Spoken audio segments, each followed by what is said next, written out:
Hey guys, so in this video we will be going through a simple video which will help you to master the Vedic sounds or the pronunciations of Sanskrit through an English script. Through this video, I believe that you will be able to learn the pronunciations, the Vedic sounds through an English script itself. So, just for some introduction, see, the Vedas were heard as sounds, right? So the entire universe is a vibration. It is a combination of vibrations at different frequencies, and when there's a vibration, there's bound to be a sound. So the cosmic sounds were heard by sages, who we refer to as rishis, and they were known as shrutis. And these particular sounds which were heard, that gave rise to Vedas. They were transmitted orally through oral recitation, and there was no written script. It was just transferred orally, generation after generation. And the sounds that were contained in the Vedas is what gave rise to Sanskrit literature through refinement. Traditionally, all these Vedas were passed on just by listening. So the script, the so-called Sanskrit script that we use, must know that the script is only a reference. You can use any script as long as it can guide you to pronounce the right sound. Or even without a script, if you can just hear it by listening like how our ancients did, that is good enough. So this video is just purpose to help one learn and chant the Vedas or any hymns properly, right, in their perfection. So since English is a universal language, I would thought of making this video so that all English readers can actually learn to pronounce these sounds in a very quick manner. So this is something known as the IAST system. It is the International Alphabet of Sanskrit Transliteration. So it is basically Romanized script, like what you are reading now. It's just that the alphabets, normal English alphabets, are modified a little bit with some markings to represent all the sounds in the Vedas. But essentially, they are represented with English script, Romanized script. So we shall see how we can decipher them. Now let's start off with the basics, right? So just a question, how would you pronounce these words, these letters in the English script? Ka, ga, cha, ja, ta, da, right? Simple, just direct. Cha may be a little bit confusing because usually in English, if we write a CA, it is pronounced as ka, for example in cake. But this is I guess, a little flaw in this IAST system, because here in Vedas, if we are using Romanized script, CA is cha, equivalent to CHA, but they do not use CHA, they keep it as CA. Just remember that it is cha, not ka. Ka will be represented by KA. For example, this is the particular verse from Durga Suktam of the Krishna Yajurveda. So all the sounds that we previously saw are represented in these three words which I have boxed with their read marking. The first one, Vairochanim, cha, comes here. Next one, Karma Phaleshu, ka, comes here. Third one, Durgam, ga, comes here. Next, the opening again, another verse from Durga Suktam, the opening verse itself, Jata Vedase. So ja and the. Just an example as to how these pronunciations comes in an actual verse of the Vedas, right? Just to give an impression. And from the sounds that we just saw, Remember that in the case of ta and da, which we saw earlier in the example of Jata Vedase, keep the position of your tongue in contact with your teeth. So this is a diagram. We will be using this diagram elaborately in the next slides. So just know that this is the nose, lips, upper teeth, lower teeth, and this is the tongue. This is the tip of the tongue.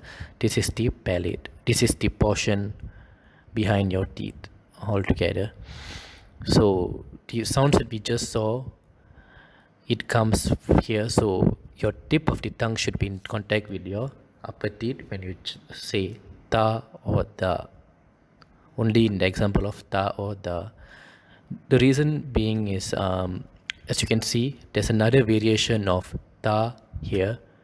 So I do not want you to get confused with this. So for now, for the example which we saw, if you just see a T or a D, just as it is, just ensure that you pronounce it by touching the tip of your tongue on the upper teeth or lower teeth.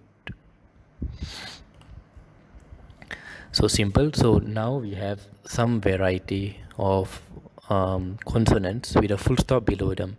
This is another variation. As I said, some of the alphabets in the Romanized script, they add some symbols to it to represent some of the Vedic sounds which are not found in its completion in the English script. So here is one example: T with a full stop below, D with a full stop below. So if you see a T or a D with a full stop below, you have to just reposition your tongue. Make sure that your tongue is touching the roof of the mouth, in contrary to touching it at the tip of your teeth in a case of a T or a D without a full stop below. So if you see a T or a D with a full stop below, this is where your tongue should be touching. So to illustrate, this is your tongue, this is the teeth, and it should touch here. So it should pronounce something like ta. It will sound a little bit more pressurized, right?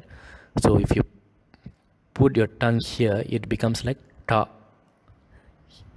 contrary to the ta here. This sounds a little bit more feeble, ta. This sounds a little bit more pressurized, ta. Example, this is from Rudram Namakam. So this is pronounced as he da ima he, the da, right? It is not da, it is da. So because the tongue, I'm positioning it at the palate. In the example of a ta, this verse, karma phale shojush tam, tam and not tam.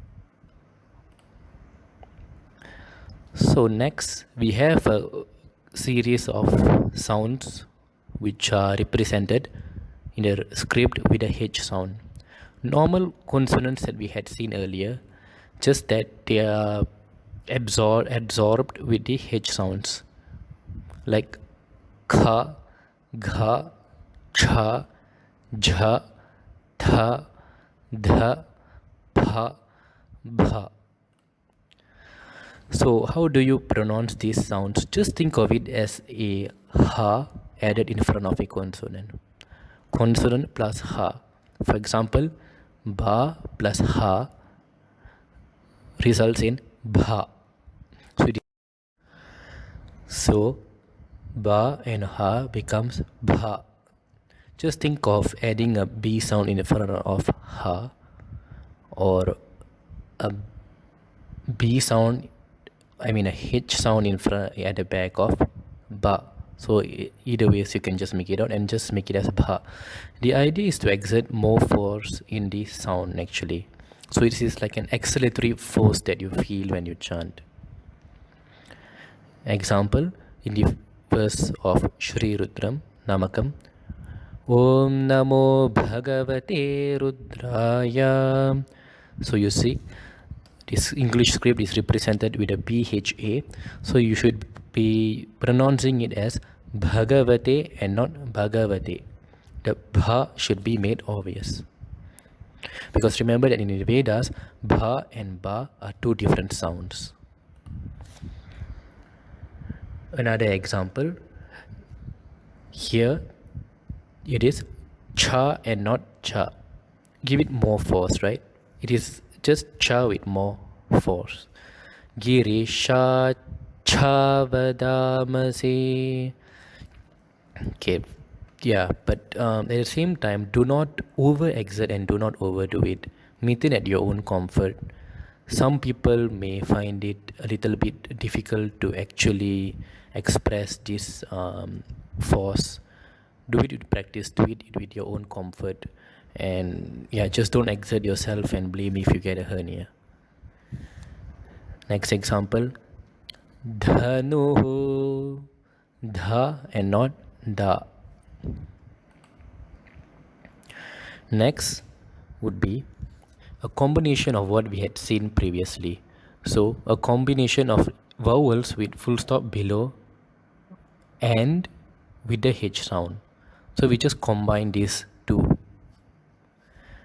right? So just pronounce the consonant as how we would if there was a full stop below and then add a ha to it.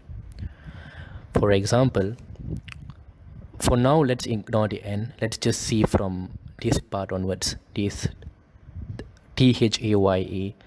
See, T has a full stop below, so your tongue should be touching the roof of your mouth as we had seen earlier. So it should be a ta, right? And it has a H, so it is a very forceful pronunciation. It is like ta. So this Nilakantaya is pronounced as Nilakantaya. It is a ta, right? Not a feeble one. It is very forceful. Another example, in this D has a full stop below, so it is da, and H, so it is like dha. So how will you pronounce this word? It is hetir me dushtama. So you see, everything that has a full stop below is indicated in this picture as to where your tongue should be positioned. So ta, tha, da, dha, this we shall see later. All this comes under what we call as the retroflex, which you can ignore actually. These are just names given to the position from which a particular sound emerges from. So this is where you should produce a sound from, and for that you can just position your tongue at that location. These sounds come under dental, meaning they are in contact with your teeth. Ta, tha, da, dha, right, without the full stop below. So these two are quite similar in the sense that they sound alike. It is just that these portions, the tongue touches the palate, while here they touch the dental part, the teeth. So that's about it. The N sounds are known as anunasikas. So they actually categorize according to the place from which the sound is produced. So these are the anunasikas. So according to the place where they are produced, different types of N related sounds are here. They are called nasal sounds. So if you are producing from this area, this N is pronounced in a particular way, and if it's from dental, you pronounce it in a particular way. They are classified vertically like this because all these sounds emerge from the same location. Like all these sounds, ta, tha, da, dha, na, come from the dental part. So let's look at the nasal sounds. Number one, N with a full stop above the letter. You see a normal N with a full stop.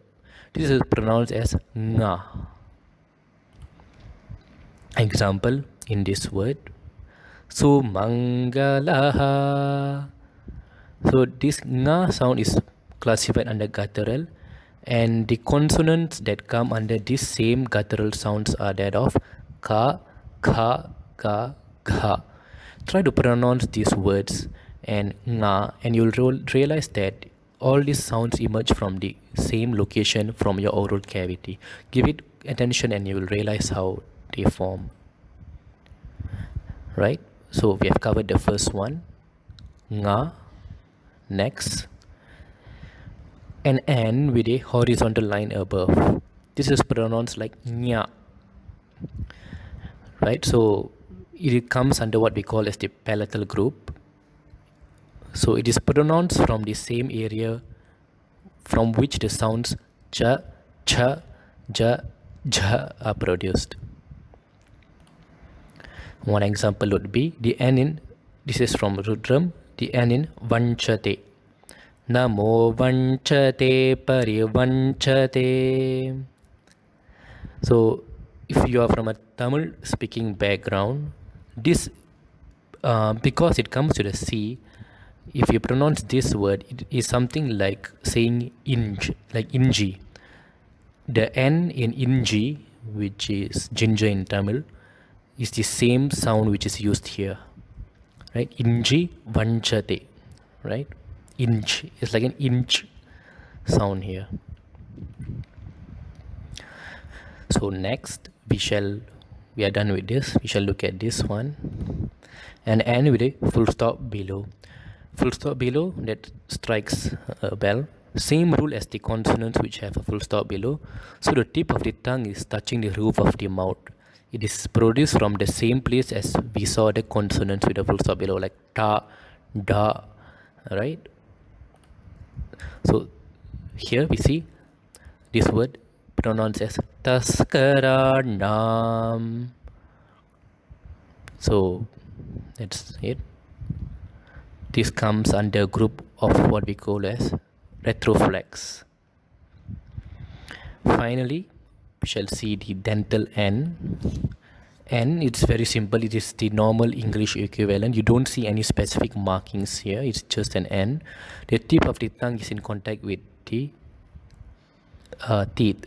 So it is produced from the same place when we produce the sounds ta, tha, da, and dha. Sta, yunam. Simple, right? So that's about it. So this is a very good diagram. I find this as the best one which you could get. It just classifies all the particular sounds. If you look, this is how the Vedic sounds are formalized. They are classified according to the place where they form, they are produced from. So dental, retroflex, palatal, velar, or guttural. And labial sounds are just basically the ones that are produced from your lips, right? Like pa, pa, ba, bha, ma. Dental sounds, where you pronounce it, your tongue is in contact with the teeth. Ta, tha, da, dha, na. Retroflex, where your tongue is in touching this area. It's like the palate behind the region of your teeth, right? It's like the palate. So ta, tha, da, dha, na. Palatal. This you don't have to really reposition your tongue, because when you pronounce these sounds naturally, you right, inevitably pronounce them from this. The sound automatically comes from this region. So no repositioning of the tongue. So cha, cha, ja, jha, nya. Guttural, ka, kha, ga, gha, na.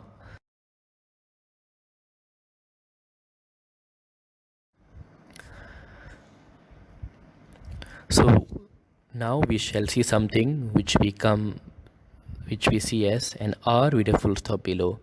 It comes under the vowels which we call as the swara aksharani. So when you see an R with a full stop below, what you do is, sorry, here it's not clear. It's actually an R with a full stop below, something like this. So you grind the R. You make it a little bit more rough, like in this example, Krishna. The R, it is a R, like a vibrative and a grinding kind of sound. Here it is actually Rtagam, Krishna, right? It's like a grinding sound.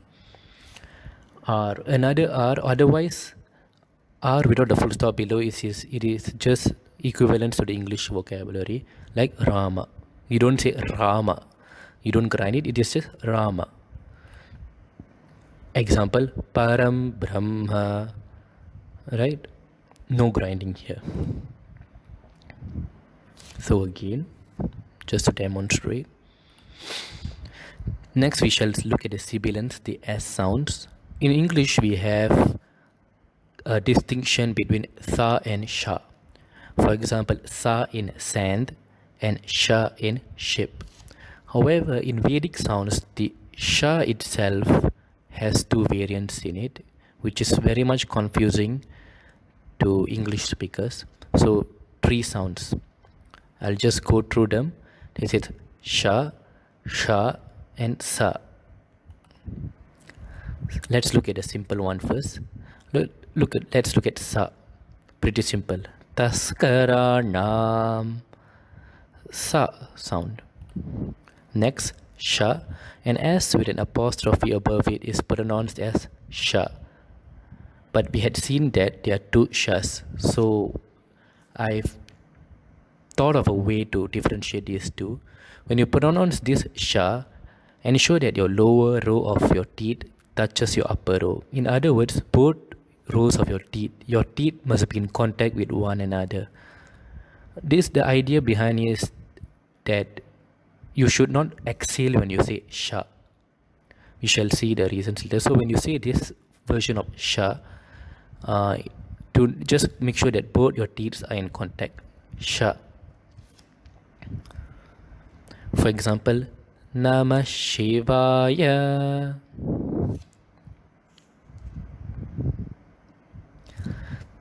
This is the another sha. So I would represent this again as SHHA. Why? Because the double H is because you exhale when you say this sha. It is pronounced, look at the full stop below, so that indicates something as well, something which we had already seen. The S has a full stop below, so it is actually being produced as a retroflex. See, the same area where we saw the consonants with the N, with the full stop below. So if you want to pronounce the sha from your inner mouth, you got to exhale. So you can produce this sound by just exhalation. How? You avoid contact between your two teeth, in contrary to the sha in Shivaya. So it is like an exhalation, sha. So you should, when you say this sha, you should feel a little bit of pressure on your teeth. So this is an indicative as to whether you're chanting it correctly. So in this sha, some pressure must be felt on your teeth. Example, Esham Purushana Mesham. Another unique case, we see this representation in many places. This is, we had seen sha, but it starts off with a K in front. So it is very simple. Just add an ak and sha becomes ksha. So it's a sha which starts off with a K sound like ksha.